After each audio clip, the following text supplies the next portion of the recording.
Hello, hello, hello, ladies and gentlemen. Welcome back. It is Tuesday, June 16th, and we are here for our weekly recap. Of course, don't forget to join the WWE subreddit to join in the exciting discussion in the world of wrestling. And thanks to our friends at Ascendant for contributing the Doomsday Machine soundtrack. Going to go ahead and bring in everyone here. Welcome back. Been a busy week.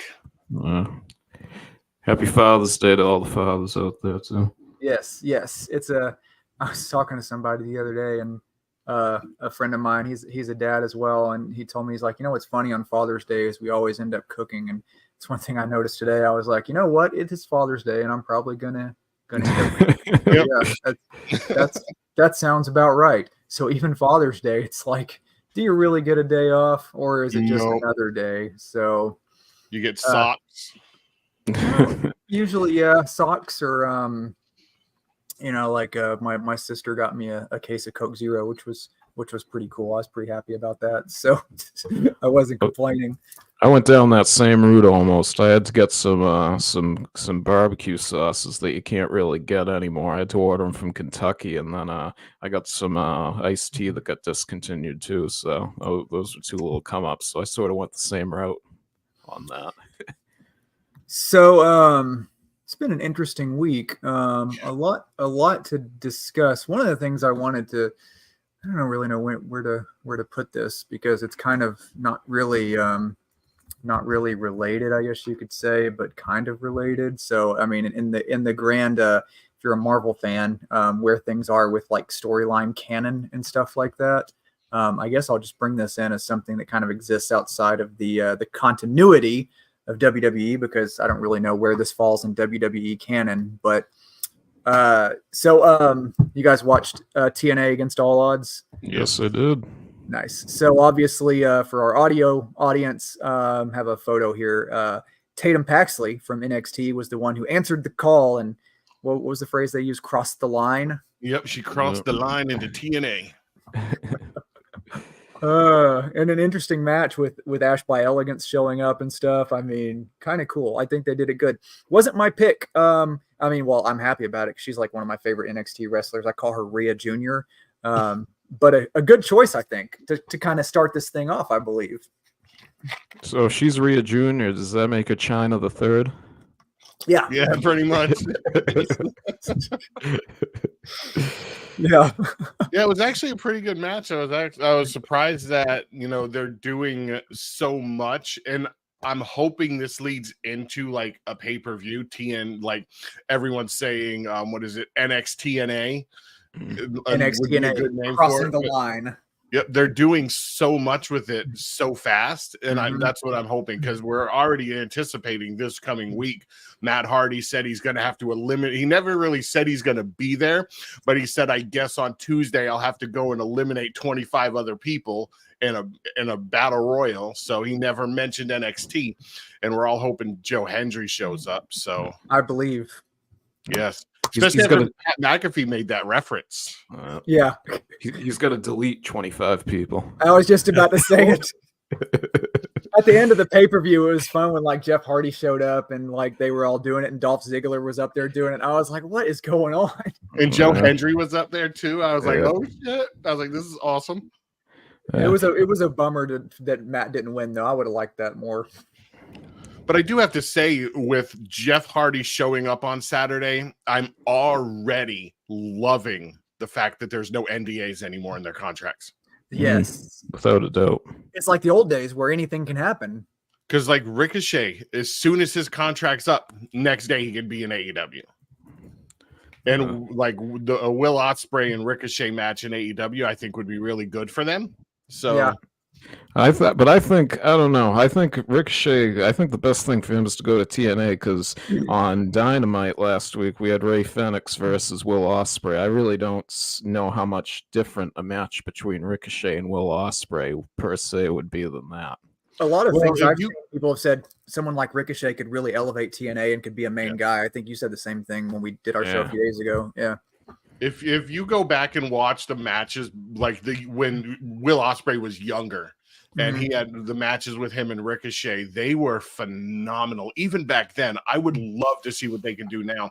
And I love and respect Rey Fenix, but Ricochet is on a whole nother level above that. Yeah. Yeah, because I think it would be, you'd get some great matches out of him in AEW, and I think Tony Khan's a great guy to work for, but that creative department just scares me. For a guy who's not at the top tier and trying to get there, putting my hands in that creative department, I think, is putting your career in real jeopardy. Yeah. There's been a lot of people that are saying that Tony Khan needs to hire like decent writers and stop getting involved. Because if he stopped getting involved in like the matchmaking and the booking and the stories and the storylines, I think it would be a lot better of a product, and we would actually have competition with WWE at that point.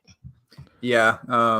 That's what I've been surprised at, is he hasn't brought in somebody like a notorious good writer or something, like a Vince Russo, perhaps. I was just about to say, even if you wanted to start the drama and have people watch it just to see how Vince Russo is going to screw it up, I mean, do that.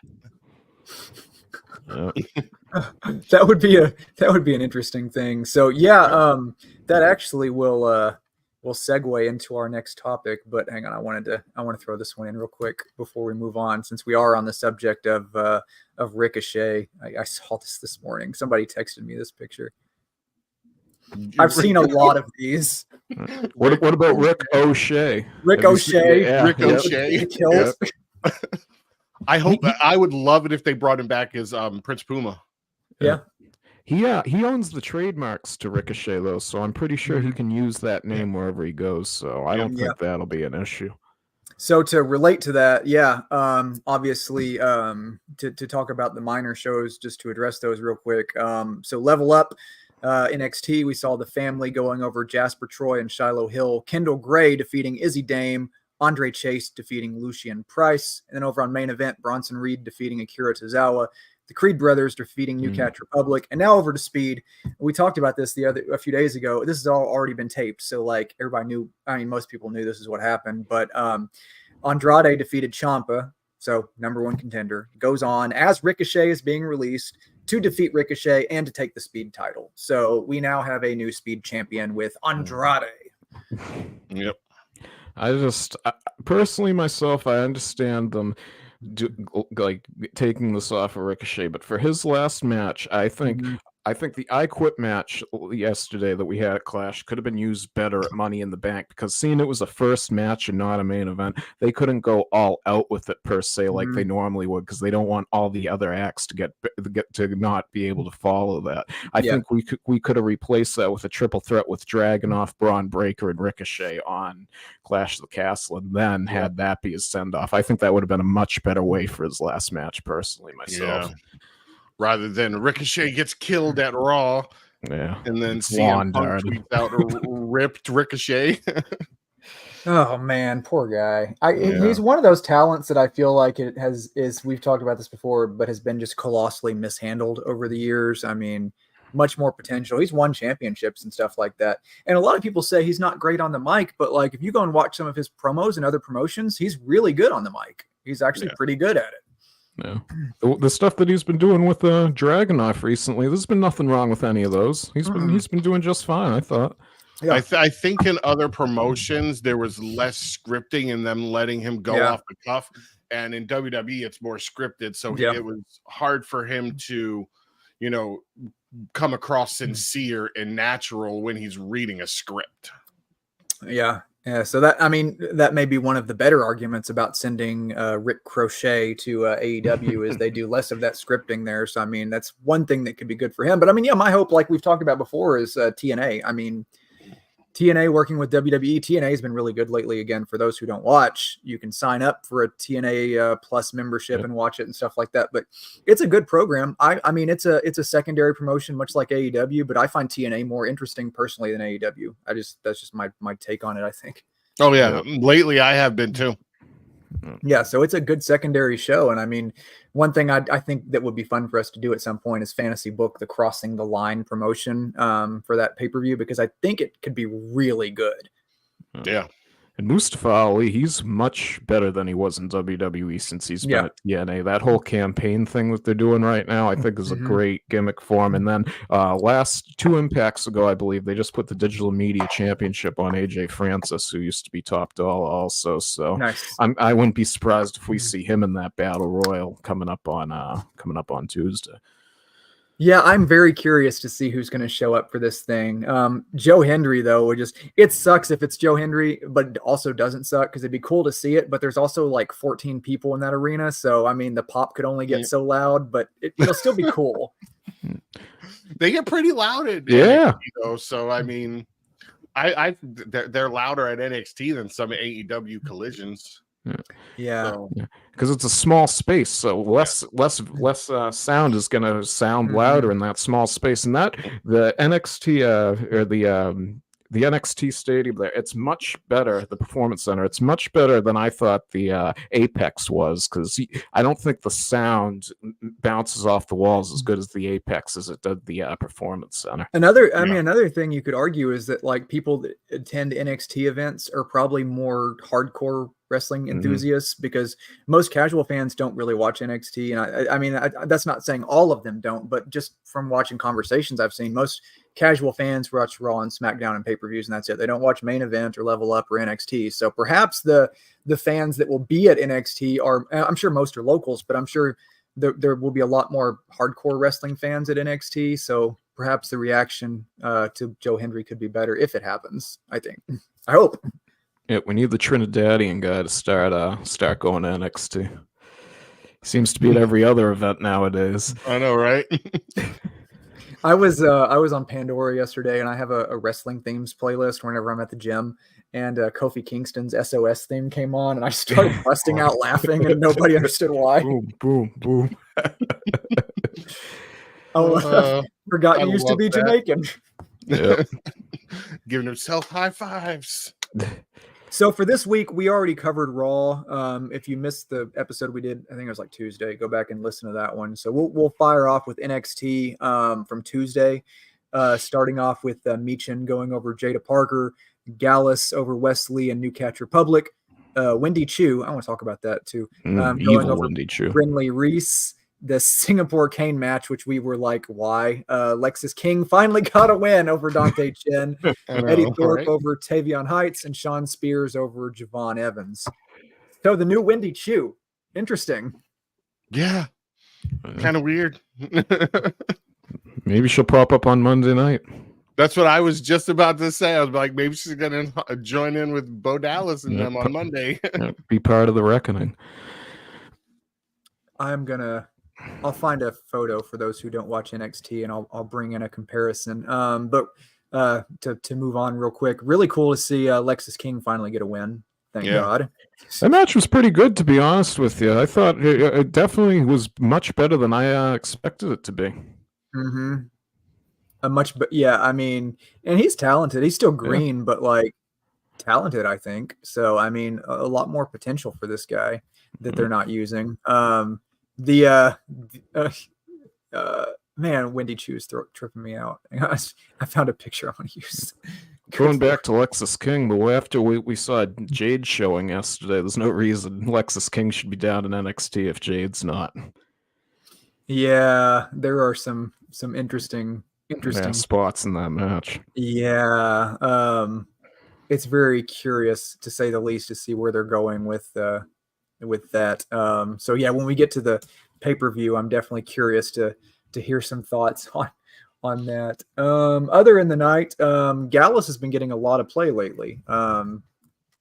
Seems like I don't know if they're in store for a main roster debut, but it seems like they're being built towards something, and they're getting a lot of play, which is pretty cool to see. I'm interested now that Michin's is getting some wins on NXT and whatnot, and with the OC accompanying AJ to the ring a couple weeks ago for his Mark Henry segment, I wonder if they're going to be doing more and pushing the OC and that whole faction, because we didn't see much of Michin before. We saw her backstage in some segments, losing matches, but now that they're giving her a push and they're giving AJ a push, and OCs on them showing up on SmackDown. I'm like really interested in that one now. Yeah, when we get to the pay-per-view, I got a lot to say about that I Quit match. What done with that, because I think they could have done a lot more incorporating all three of them. Yeah. Yeah, exactly. Very, very surprising. Okay, here it is. I'm bringing this in. It took me a second to find the right picture to fully encapsulate this. So she's still wearing pajamas, though. Yeah. Yeah, and the pillow was black, but I don't know, man. That's an interesting look. I'm pretty curious about where they're going to go with that one. So that we can move on, we'll just hit SmackDown real quick. Naomi over Chelsea Green, Santos Escobar over Apollo Crews. Cody and AJ had a segment. Nia Jax over Michin. LA Knight attacking Logan Paul in his home. He's starting to become a bit of a home invader. And Solo Sikoa defeating Kevin Owens. I mean, pretty decent SmackDown, I think. Better than it's been lately. Yes. LA Knight had me cracking up when he's like, "What's your policy about peeing in the pool? Because I got to know." That was great. I'm here for that feud. I'm ready for it. If they're really building up to this, which it seems like that's what they're doing. I mean, LA Knight's the guy to take the title. He's next. I mean, I can't think of anyone who would be a better title holder for that championship than him, honestly. Yep. Yeah, I don't think anyone else would be, good to take that off of Logan. No, I mean that's the guy. So I think that would be cool, and it's overdue. He's been over for so long, and they got to throw him a piece of red meat or something, since who knows what they're going to do with the championships after this. But yet we can kind of fantasy book that and give some thoughts on that as well. That'll be. I think that'll be pushed to SummerSlam, because Logan wants to be on the main stage, so to say. So I don't think Money in the Bank is where it's going to happen. He's from Ohio also. Yeah. Yep. Nice. Okay, so now we can get to the meat of what we really want to talk about is Clash at the Castle. So the World Heavyweight Championship, Damon Priest retained against Drew McIntyre. The Women's Championship match, Bayley retained against Piper. The IC Championship match, Sami Zayn retained against Chad Gable. The undisputed WWE Championship title match, Cody Rhodes retained against AJ Styles. But the Women's Tag Team Championship, an interesting action. The unholy union of Alba Fire and Isla Dawn defeated Bianca Belair and Jade Cargill and Shayna Baszler and Zoe Stark. All right, where do we want to start? Who was it that said 2 weeks ago that Alba Fire and Isla Dawn were going to win the titles? One of you guys said it. Yeah, I had a good feeling about that one. That was I expected more title changes, honestly. I honestly expected Chad Gable to win. I'm surprised that hasn't happened at this point, and I really thought Drew was going to win. But I also half expected CM Punk to show up and screw it over. With Chad Gable, with the way the story's going with Otis, I'm kind of glad he didn't win the title. It was a good decision on Hunter's part, because that story still has a lot more to go. And since they're involving Sammy more and having sympathy for Otis, I think there's a lot more that's going to happen with that story. And if Chad was to win the title, that would have been pretty much it. Yeah. As I said in the chat to you guys yesterday, seeing Money in the Banks in Canada too, I think that's gonna just create so much more heel heat on Chad when he wins it. And now coming up tomorrow night on Raw, he can drop the Academy, Sammy can pick them up, and he can enlist the Creeds. So now he can have the Creeds help him win the championship. And after the Academy failed him, I think they're setting it up perfectly. Because even though Sammy said this is it, we all know this is not it. And the other way they could go with it, too, is if they don't want to do that, too, he could still enlist the Creeds, but then get in the Money in the Bank ladder match. And if he wins that, he could cash in on Sammy, for all we know. Yeah. We could see Chad win it at Money in the Bank. Otis, for some reason, shot in the dark, wins Money in the Bank, and then cashes it in on Chad. Yep. Wouldn't that be something? That would be a twist. That would be crazy. Everyone expects the person to win Money in the Bank to go after the one of the main titles. So I think this does put the kibosh kind of on what many were expecting at Bash in Berlin with a Gunther and Dragunov match. I mean, it could happen, but it seems like WWE is really invested in Damian Priest. I mean, I would say probably a majority of fans thought he would be a transitional champion at best, but it seems like they're really invested in him. Gunther's getting that belt at SummerSlam, and I think we'll get that Dragunov Gunther match at Bash in Berlin. I can't see Priest holding that title beyond that. Yeah, outside interference, I mean, I don't think they'd have Gunther lose legit. It would make him look weak, I think. Yeah, I still don't think he's going to win at SummerSlam because I still go back to what I said a few weeks ago where the champion has to be able to sell tickets. Yeah. And Gunther's not that guy that the casual fan buys tickets to see. No, yeah, unfortunately, no. So, but he will sell tickets for the Bash in Berlin. So that's the thing. Yeah, you can take the championship off after that. Well, I mean, if Dragunov gets involved in the match at SummerSlam and costs Gunther that title and causes him to lose, then that feud could carry on to Bash in Berlin. Yeah. Yep, I could see do it that way. Or I mean, the events in Germany, they could just do the Jinder Mahal and give him the belt just for Germany and then take it off of him. Yeah. Yep. That could happen too. I mean, Veer is coming. Oh, at the Clash at the Castle, there was a QR code too that showed some photos and stuff. Have you guys pulled those up yet? Which QR code? The one on the shirt, the sign, or the one that actually was? There was a million QR codes yesterday. I think it was the match one was the one that showed like some pictures and some silhouettes in the background. Why didn't we think of that? We could have this whole time found people that were in like the front row at all these events, QR code to our Spotify. So many people would have thought that it was for the Bo Dallas thing, but it would have went right to our Spotify. I have a buddy that was at the event in the ring corner. Oh man. Yeah, look at on yesterday. You got the Wrestling Days guy. They had a picture of him up, and then the off the script thing too on Friday.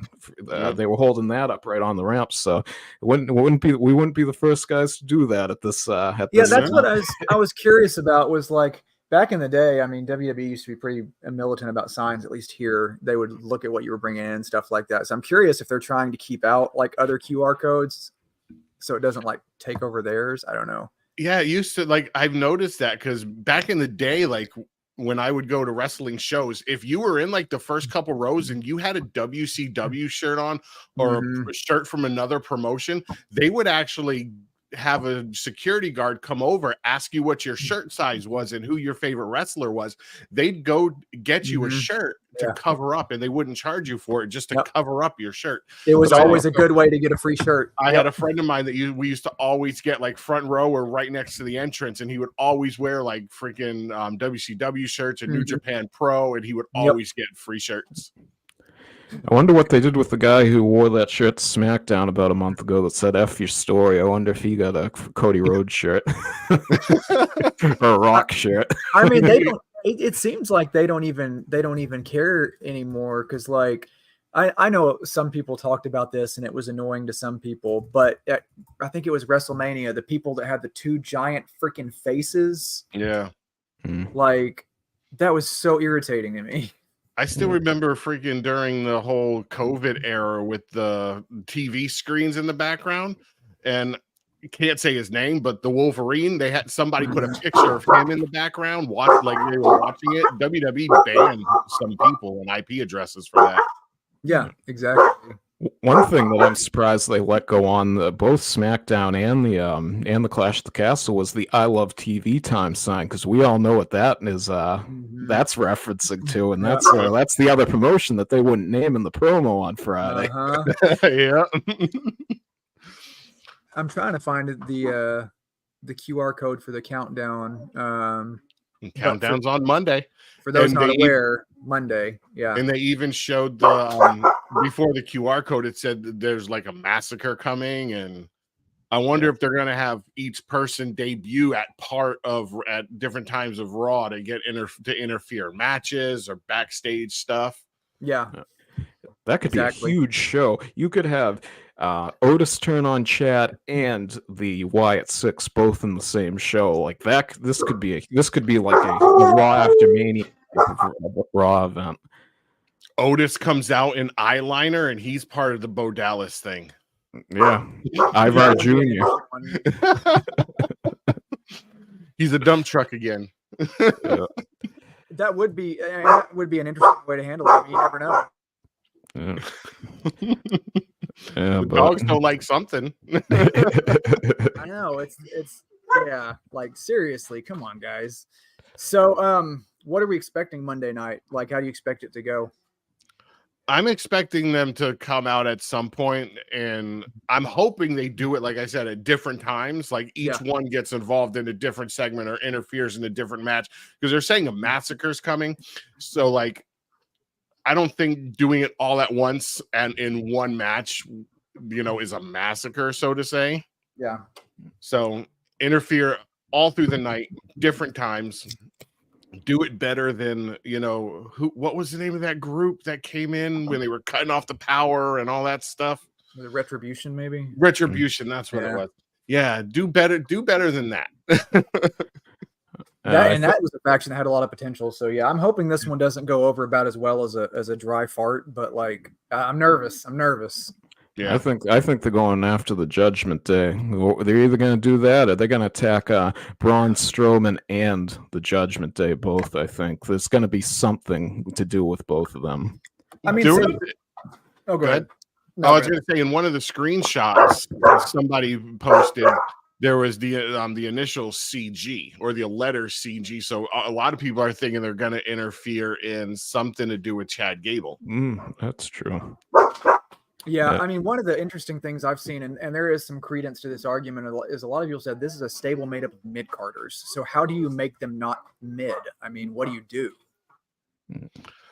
I think this kind of thing could bring a few of them, like Dexter Lumis and Joe Gacy, back to the forefront of people actually caring about them. So I mean, they're never going to be top guys. We know that, but if they do the faction right, they could be part of history the way the Wyatt family was. Yeah, because the right way. The Wyatt family did certainly make, Luke Harper interesting. I mean, I was a huge Luke Harper fan, and a lot of that grew out of him being introduced to me through the family. Yeah. And even the segments and the stories with Randy Orton and Matt Hardy, if they did something like those, like small spin-offs of the story of the Wyatt Six or whatever they're going to call it, that would be interesting to me. We can't rule out an attack on Chelsea Green too if it says CG. Yeah, I'm joking, but just that would be great. I still am in love with the fact that they added Sam's voice at the beginning of her music now. Yep. I mean, it's so glorious. I'm so hoping she wins Money in the Bank. I mean, that's my top pick. Like, I really want that to happen. I'm torn between her and Tiffy, but those are my two picks for Money in the Bank. But I mean, where do they go with Drew from here? To go back to the Clash at the Castle thing, what do you do now? I'm torn with CM Punk, with how over Drew was in Scotland. I know it's his hometown, and I know a lot of people are behind CM Punk. I wonder if this is going to be a flip for the audience, where now they're going to be like, shit, CM Punk screwed Drew, kicked him in the junk. Now we have to back Drew type thing. And I wonder if there's there that feel that way. And I wonder if that's going to be the face turn. And then for Drew and the heel turn for CM Punk. I think it'd be a great way to do it. The CM Punk as a heel is CM Punk. And now that Drew's been lately with how he's been talking, how he's been, doing his promos, he's pretty much become the voice of the voiceless the way CM Punk used to be. Yep, exactly. So that could be a good turn of both sides on that. They could have been going for a double face turn there in that match, but personally myself, there's such a good story between both of them, and they both have such a following with the fans. I don't think either one of them are true faces or true heels. You're going to have individual people taking their own sides, and the story's just so good there. I think they know that it really doesn't matter. You're going to support who you support regardless. So they're not. I don't know how focused they are on who's a face and who's a heel, but they could have definitely been going for a double turn there on last night. Both of them have what I like to call, and I know a few other people say the same thing, but that's stone cold heat. Yeah, from back in the day, where he's a heel, but people love him at the same time.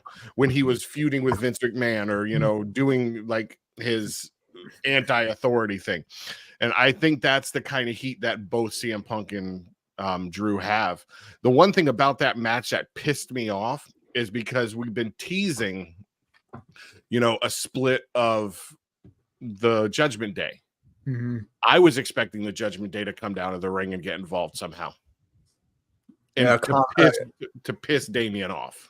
To share this one during the post-show, Wade Barrett called Punk out. It definitely felt like they might make him a heel. Comment from Mr. Chaos 42. Yeah, I mean it seems like that's what they're building to, and it's a better Punk. That makes him infinitely more interesting. But I don't know how that goes over though, because Wade Barrett commentating is a heel commentator. Him calling Punk out is basically saying Punk's the face. Punk's the good guy. I'm a heel commentator. I'm calling him out. Oh, so that's the way I look at that. Or Punk is so dastardly that he made a heel question him. True, you got that. And that could have just been Wade's 2 cents too, because we're not gonna see him over on Raw really. So yeah. I mean, I think that's to me also though. I mean, if this is Drew's end of currently for pursuing the World Heavyweight Championship, that does set up matches with CM Punk that don't have to revolve around a title, and that does allow more people to come into the picture now against Damian Priest, which I think would freshen things up a bit. Somebody mentioned Money in the Bank fantasy booking is now. I don't know Wade Barrett's status as a wrestler. I don't know if he's medically cleared or whatnot, but some people are saying it would be awesome if now that he called out Punk, have that match at Clash of the Castle, Wade versus Punk, and have Drew get involved in that, which would then lead to SummerSlam. So that way we're not forced into Punk and Drew at Money in the Bank, and they can extend that a little bit more. So this is Wade Barrett in looks like mid 2023 about an in-ring return. He says, "I'm not ruling it out. Maybe one day it'll happen. I'd be surprised if I ever get to a point where I wanted to do it full-time like a Sheamus or a Drew is still doing it. But on a part-time basis or a spot match, if the storyline makes sense, it's not something I'd rule out." A one-off match at Money in the Bank? Yeah. The other thing... especially long-term storytelling. They were both part of the NXT takeover of Monday Night Raw back in the day. The other thing they could do too is just like we had with AJ and Cody. We could have just a regular match at Money in the Bank, but going into SummerSlam, we could have a extra stipulation match like no DQ, last man standing, I quit, first blood, something like that. They could do also. Yeah, I think the AJ Cody's done.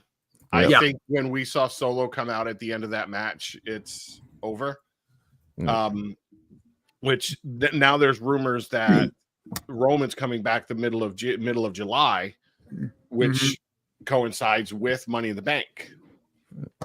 Solo and Cody at Money in the Bank. Roman comes back, costs Solo the title because they're gonna do the Civil War, and I think that's how that's playing out now. Yeah, I mean, the bloodline interference and stuff, I mean, a lot of people are saying it felt kind of forced. I mean, I don't really know where they're going with a lot of what they're doing with them. It's just, I don't know. It just feels odd a lot of times now. I like Solo's miscue at the end of it, right before he came out, or when he came out, when Cody was standing there. Solo was supposed to be on the other side of him because Cody looks over his shoulder and no one was there. And then he was like, oh shit. And looks over the other way and there's Solo. So oh my gosh. I was dying laughing. I don't know if either of you caught that, but when I saw it, I was like, holy crap. I was like, Solo screwed up. You took the words right out of my mouth, Jason, with what I was going to say. I feel the exact same way about how that story is going to play out. And I think, too, is I don't know if you guys noticed that Randy Orton was looking at that title a lot when he was next to Cody. So I'm glad. I think we might get it at SummerSlam, and I'm banking on it. I'm hoping it, because that's the one thing that I want out of Cody's title reign is to get that feud. Yeah. I mean, yeah, because if they're done with AJ, I mean, you're going to have to do something now. And I've seen this opinion expressed by a lot of people, and it makes sense, is that a face is only as good as the bad guy they're chasing. A face is good when they're chasing a title or when they have an equally good opposite. And right now, that's something Cody needs, because right now it's typical baby face is winning, nothing really exciting. He needs a foil. Like Roman was a great foil because it was like overcoming a great evil, but he doesn't have that right now. That's what I'm hoping for SummerSlam, with Roman coming back at Money in the Bank, which I'm hoping would lead to Solo and Roman at SummerSlam. Mm-hmm. And then we can transition into AJ versus Randy at SummerSlam. Mm-hmm. So that way we're not pigeonholed into constantly having Cody versus Roman. The one thing is too is I know you guys probably saw it. The Rock has that elbow issue too, so who knows if he'll be ready for a War Games or a WrestleMania coming up. He posted, what was it, yesterday or the day before, that they're already have the plans for WrestleMania 41, and he said it is going to be the biggest WrestleMania, and it will have the biggest match in WrestleMania history. So I think we are going to see Roman and Rock at 41. I hope so. Yeah, to share for those who missed, I'll pop that quote up real quick on what The Rock said. We're on the 1 yard line to create the biggest WrestleMania of all time and the biggest match of all time at WrestleMania 41 in Las Vegas. I'll just leave it at that, final boss style. I mean, I'm already looking at the prices for the packages to go, because that is going to be freaking phenomenal. I mean, it's got to be Rock and Roman. I mean, who else? I mean, what else would be in that unless Hulk Hogan comes back against Roman Reigns for some reason? I mean, I don't know if that's going to work for him, brother, but you never know. He might be busy being president at the time. Yeah, pretty much. I was going to say he has to go up against Sexy Red. He's got to face the Undertaker. Yeah. He's going to walk out, and Sexy Red and Booker T are going to be sitting there like, this doesn't work for us, brother. But one thing, too, that I mentioned earlier with this I Quit match, I just wish they would have saved this for Money in the Bank or not done the Logan match in Saudi, because I know we need to have Roman come back at Money in the Bank. It's just we had Cody, we had Michelle ringside. We had the OC and Michin involved. The OC could have came out. KO and Randy Orton could have fought off them, and Michin could have threatened Cody's mom, and then had, instead of Cody's mom slapping AJ, her slap Michin or something like that. Oh, sure.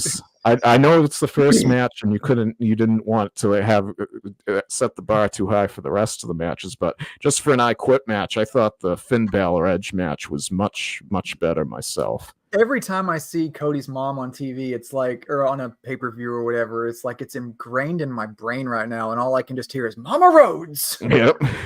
I still, and I don't know if any of you guys caught this, but I'm still liking the fact that they are teasing a Cody heel turn. Yeah. The match was over.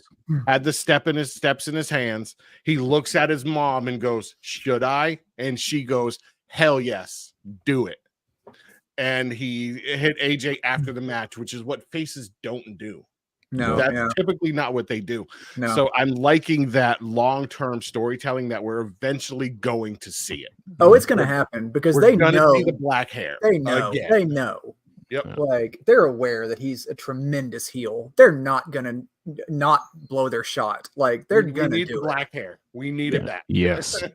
And Triple H, he's doing an awesome job too. Is I'm not going to just give Drew the moment because it's in Scotland to give him the title. I care more about the story, and we're going to play this out. So I'm convinced now that he'll be doing it with Cody, which I thought Randy was a lock to turn heel, and I still think he will for the SummerSlam match. But he's at least put the idea in our head where we could see Cody be the heel. Mm-hmm. Or what it could be a backfire, like does happen before. They try to turn Randy heel and push him as a heel, and the crowd doesn't buy into it and makes them hate Cody more. I mean, but see, I think since we're gonna have Roman come back as a face, we have to see a Cody heel turn. Yep. And I think that's gonna start with, it might not be the before SummerSlam, but I think the match at SummerSlam against Randy, if we see that, I think that's going to be the turning point right there. The other thing is how I said a few weeks ago about possibly a WrestleMania match in the future, having Cody and Roman team up like we had the tag match in Night 1 this year. I think they've already got Roman over as a face without him doing anything, just based off what Solo's done. If when he helps Cody in that match at Money in the Bank, that's going to make him a mega face by doing that. Oh yeah. I would die if friggin' part of the whole like long-term storytelling, Cody and Roman win the tag titles. Yeah, I could see it. I mean, it's we've not seen it in the unheard of. past where two opponents for a title, team up and win the tag titles and then turn on each other and lose them. Yeah, that's what they're doing with A-Town Down Under right now, it looks like. And also to go back to the pay-per-view, I mean, another subject I wanted to talk about is where do Bianca and Jade go from here? Since we talked about opponents that could potentially turn on each other. I mean, what else are they going to do? What brand are they on? SmackDown. Yeah, SmackDown, yeah. Because the tag team champions weren't part of the draft. Bianca got drafted to SmackDown, I believe, though. Yeah. Okay. So, yeah, I mean, I think that they're going to turn on each other and they're going to feud. That's the only thing they can do with the two of them. They are two of the strongest women in the division. Yeah. And I think having them feud and then have some sort of stipulation where the winner of their match is the number one contender to eventually, it's going to be Jade Cargill, even after the Clash of the Castle botch. We're going to see her win. She's going to beat Bailey and she's going to be a champion. For a while, yeah. Yep. I think they should just hold off on it unless we want a rematch of Ronda Rousey and Shayna Baszler like last year. We need to delay this. Jade needs a lot of work. Yeah, just put her on the back burner for a while. She's not ready to have this match with Bianca. We can do it in the future. We can even we gave Alba and Isla their moment. You can even take the tag titles back off of them on the rematch clause too. But I think it's going to be Zoe Stark and Shayna Baszler in a match on Monday because, as you saw, Jade sort of tap. They sort of played that in. But I don't think they should do that match yet because Jade's not ready, and I don't think it'll live up to the hype. I saw some people hypothesizing that Monday that could happen, but also some noted that it seemed like Triple H after the show was really high on Alba and Isla. So yeah, I don't know. Well, they could still win Alba and Isla. Yeah. Yeah. I mean, they could do a thing with Jade, like have her chase the title for a while, like Cody, give her time to practice and warm up and do less green, and it builds a WrestleMania moment. Push her into it and have her lose a couple matches for the title or something like that. Yeah. But speaking of like botches, what did y'all think of Damian Priest? I hope he's okay. Mania would have so much fun with a lot of the pay-per-view. Damian Priest's botch flipping over the rope and getting his ankle caught. For a minute, I literally thought he was good, like he was done. The match was over. I thought his ankle was screwed. But seeing how good Drew played it off and helped him get out of it was, I think, probably some of the best in-ring work for something to help overcome a botch in a long time. It made the match better, to be honest with you. Unless I hope Damian Priest was just playing it off, which he played it off phenomenally if he did and he's not injured. But I thought that spot just made the match so much better right there alone. Right. But the way Drew actually hopped in and, in the moment without even thinking about it, he was like, I can't beat you if you're hung upside down. I can't beat you outside of the ring. So he helped him get out of it. That was, I give him so much respect for that. A lot of interesting things and botches and whatnot. I'm going to share my favorite. The Cody Women's Tag Team I'm pulling it up. So Cody Rhodes he's a lot of things. He's a man, a husband, a father. He ended racism and now has overcome the women's tag team champion. I'm surprised they didn't edit this either because I didn't watch Clash Live yesterday. I watched the replay and they still had this on. Yeah, I was really shocked that they didn't edit that out. I was cracking up. Ended racism, that has me dying. Sorry. So from ending racism to ending sexism, Cody is the true Homelander of the world and really making things happen. So massive credit to him for what he's done for African Americans and women across the world. Thank you, Cody. Yes. Yeah. I was dying when I saw that. I was like, holy crap. Oh man. Somebody's getting fired. I wish they would lean into it and make a shirt, though.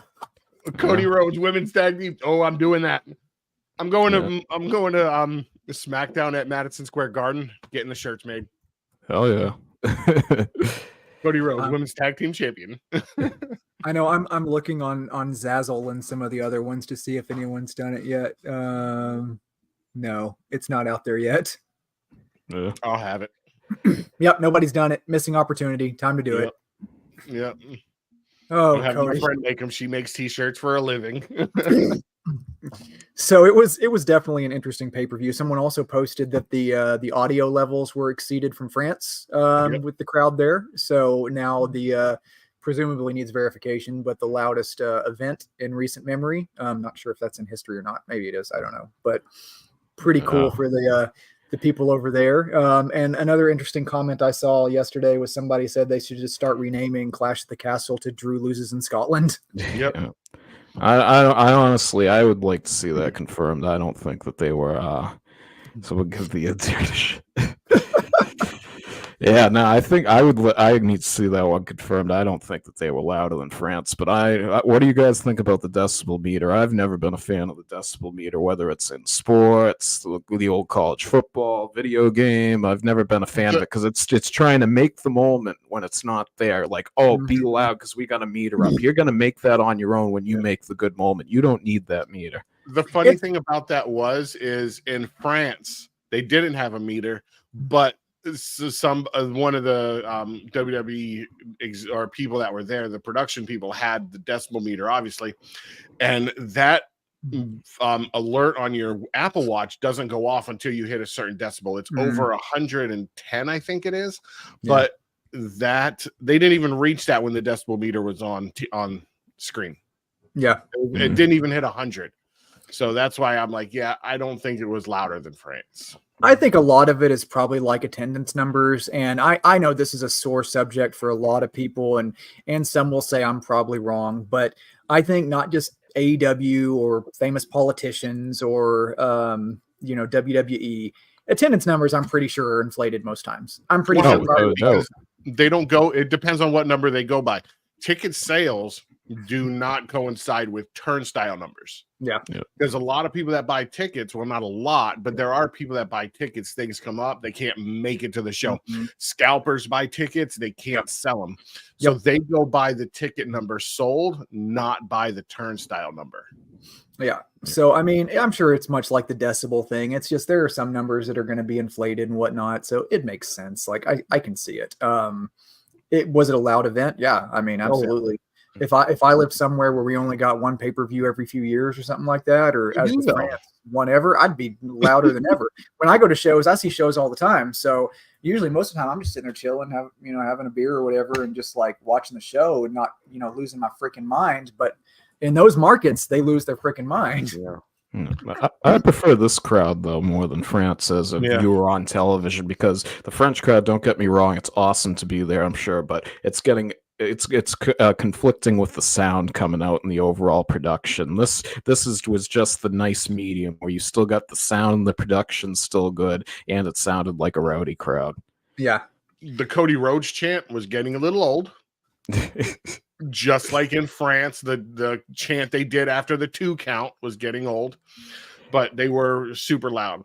I do want to transition and get your guys' thoughts with the Sami Zayn Chad Gable match. And when do you think we're actually going to see Otis turn on Chad Gable? Because he seems conflicted with when Maxine gets hurt, which way he wants to go. And he ends up helping Chad at the end of it. And it doesn't seem like he's all there to turn on Chad. Oh, I don't know.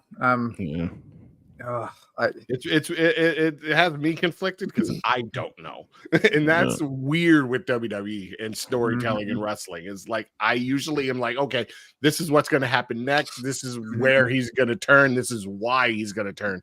But now it's like, when? They've been teasing it for so long. I know it. I mean, this is one thing I don't really mind like a slow burn on, but like I do feel like it's like the howdy thing and it needs to be paid off at some point. I do like that he picked up Maxine and carried her out and just left Chad in the ring by himself. So at least that happened. So I thought right there they were going to do a throwback to Hulk Hogan and Miss Elizabeth, where he brought her back and then ran out, and then we got the turn after that. I was thinking I started having flashbacks to Otis and Liv when he was carrying her around when she was injured. Oh, Mandy, what's her name? Mandy Rose. Yeah, sorry, Mandy Rose, not Liv. Yeah, his sweet peach. Sweet peach. Yeah. That's one of the stories. Like, there's so many stories now that are happening that I'm invested in, and that hasn't happened in a long time at WWE for me. Yeah, on Monday night there is. Friday's a little other than the Cody and AJ thing, there's not much going on over there right now, unfortunately. I'm kind of into seeing what's going to happen with A Clown Down Under. Oh, come on. I hope they don't break up, because I know they want to get Theory over as a face, but I don't think it's going to work out like they think it is. I think they should just keep it as it is for right now. Oh, they're going to. I think they're going to keep that going for a little while. I just don't know how long. Yeah, it seems like some stories are transitioning more into longer burns. Like, we used to have a lot more short-term storylines, but it seems like now they're really giving us like the more long-term storytellings, like with the Howdy thing and the Alpha Academy thing. So very interesting to see where it goes. Triple H said that when he took over officially, though, that we're going to see a lot more long-term storytelling. So, I mean, some stories, are worth them being long, but then there's others like this Howdy thing that's been happening for months. Yeah, and it doesn't deserve it. And if it was something like the return of someone super higher up or something, or it wasn't a mid-card stable, I think a longer burn would be okay with that. But the fact that it is mid-carders that I'm sure will be elevated, but for a mid-card thing like this, for guys who are traditionally not in the spotlight, it's something that you do need a quicker payoff with, I think. I honestly think with this Chad and Otis thing, I think they've almost missed it. I think at this point, if you turn them, it might be too late. You got to do it this Monday. If you do it any later than that, it's too long. And I think they should if they didn't turn them last Saturday, they should have turned them 2 weeks ago in Georgia. That was the perfect place, I thought. I thought the turning Otis thing was going to happen when they did the belt, whenever they pulled the belt out and had the this is the angry stepdad moment. Like, that was the perfect moment. Like, that was it right there. That would have been absolutely beautiful. Very interesting to see where they'll go from here with it. But I think the main thing I'm excited about is the Battle Royal coming up and this faction debuting on Monday, and I'm really hoping it goes over, like, mainly for Bray Wyatt's legacy. I think that's the most important part of this. Not just getting a new faction over and bringing Bo Dallas back to WWE, but preserving Bray Wyatt's legacy, because this is all tied directly into that, and you don't want to corrupt or screw that over. I added Bray Wyatt to the background. Oh yeah. There was a tattoo artist that did limited prints with Bray Wyatt and all of the Firefly Funhouse. So I have had it for years. I just forgot to put it up. And I was looking today before this show. I was like, hell yeah. Bray Wyatt legacy. Go ahead.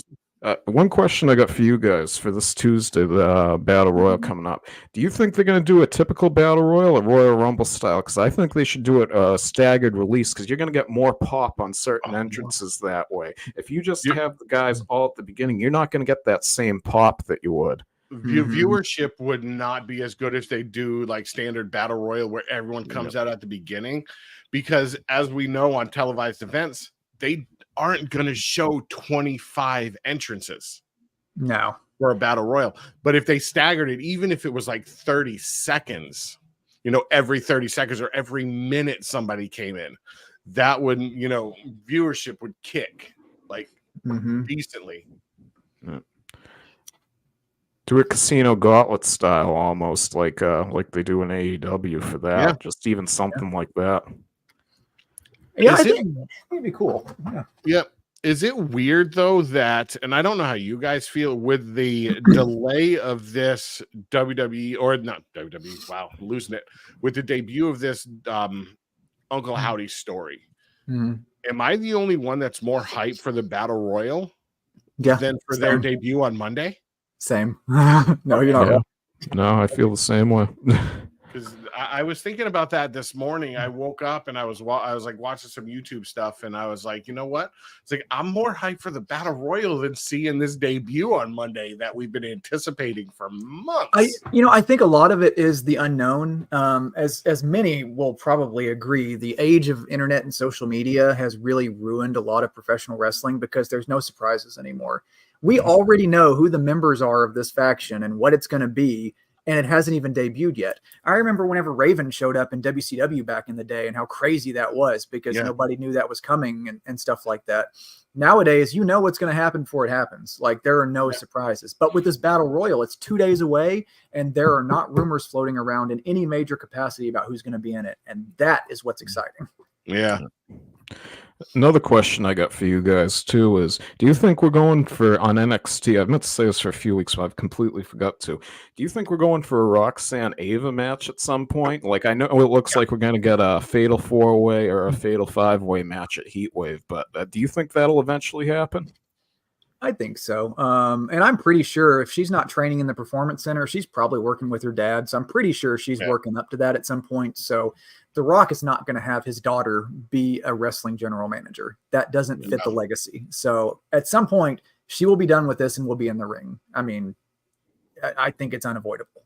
Oh yeah, Rock probably has her training with the best of the best because he's willing to pay that money, especially now with his new deal with Disney. Yeah. So I think we'll see her come out soon.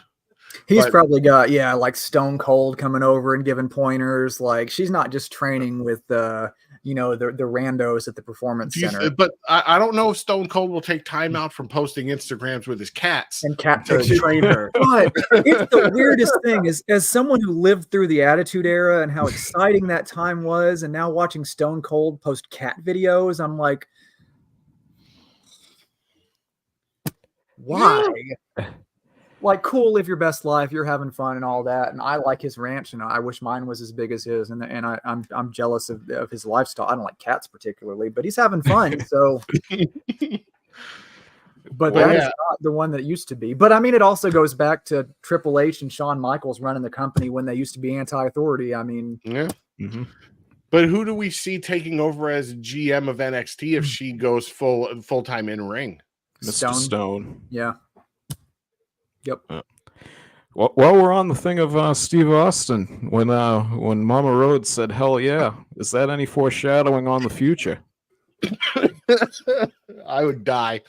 I am so grateful that when I went to WrestleMania in Dallas, we could only go to one night because I had to work. Had to get back for work, so we picked night one. And I am so grateful that was the night that Cody debuted, but also Stone Cold had what he is now saying as his last match. So I was really excited to be there for that. Stone Cold vs. KO was actually really good. It was a fun match. Yeah. I didn't think it was going to be as good as it actually was. Like, I went into it as like, this is going to be a throwaway match. No one's going to give a shit. It's not going to be entertaining. But then I was like, at the edge of my seat, like, holy shit. Yeah. The next night too, what a stunner with McAfee spitting out the beer too. That's an all-time great moment. Yeah. Pat McAfee is like on a different level. He's a treasure. And I know we've seen like a lot of tandem, and this is something we can talk about on shows in the future, like special shows, but the best team of commentators that I've seen probably in like 20 plus years, Pat McAfee and what's his face? Yep. Mike Cole. Yeah, because I mean, Michael Cole's the Jim Ross, and Pat McAfee's kind of like the king. I mean, you have your fun guy who's all out there and whatnot, and then you have your guy who's technical about what's going on, and that's what makes a good commentary team. The guy to tell you what's going on and the guy to have fun with what's going on. Well, Pat McAfee has way more fun with it because he was a fan before. Yeah. And he just comes in and just brings that energy. He's jumping on the tables, jumping on chairs, like he did commentating, and his commentating or the introduction of Finn Balor on Monday was by far one of the greatest. So the dumbass Judgment Day or whatever the hell he said was great. Yeah, he's yeeting everywhere. Yep, he's Yeah, eating just- everywhere. He's So eating I left think and right. by far they're probably the greatest tag team or commentating duo in years. I mean, they're both wrestlers. They could be a tag team. They Mm. could. Yep. That's not what you want to see. And then look I at what would he love to see them. look at what he said too about Braun Strowman, the big son of a bitch. Now they got the shirt out. Freaking shirt. Yeah. Yeah. I mean, that's what I'd like to see with I mean, probably the most anticipated shirt since the James Ellsworth chin shirt is one that's finally going to acknowledge our women's tag team champion. So Yeah. Oh, you could do it like that too. If Roman joins up with Cody at Money in the Bank, acknowledge our women's tag team champion. So pay-per-view wise, what we have coming up next is going to be Money in the Bank on July 6th. So we have a few weeks of downtime, or they're going to have to amp up, honestly, because that's coming up here pretty soon. So qualifiers and whatnot coming up, and then Heat Wave the next day. So that's going to be a fun weekend. So I'm looking forward to that. And then the Battle Royal this week. It's going to be a good week. Yeah. Yeah. It's going to be a really good week. Another busy one, minus the pay-per-view this week.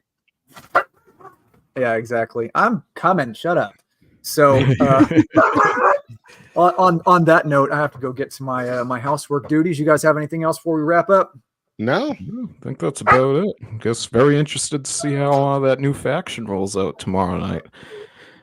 So yeah, that's what I'm saying. If it turns out well, we may do an episode before then and reflect on it. But if not, we'll see how it turns out.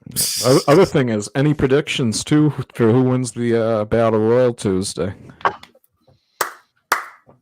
Moose.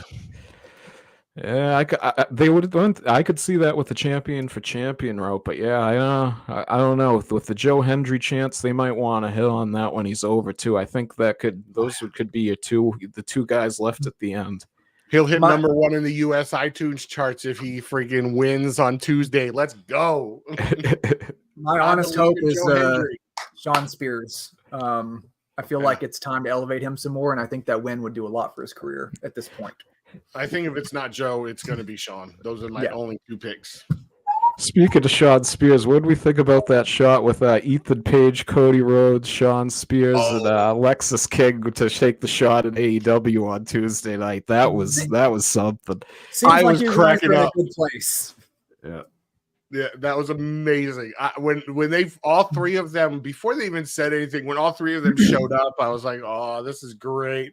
And a lot of people said it's like lowbrow or whatever, but Cody was the one breaking the throne on AEW TV. It's fun to take jabs like this. Yeah. Triple H even mentioned that in one of his press conferences. Like, I can't remember when it was, but he even mentioned it. Cody broke the throne, or show disrespect to me. But that's in the past. He was like, he did it because it helped him build his character.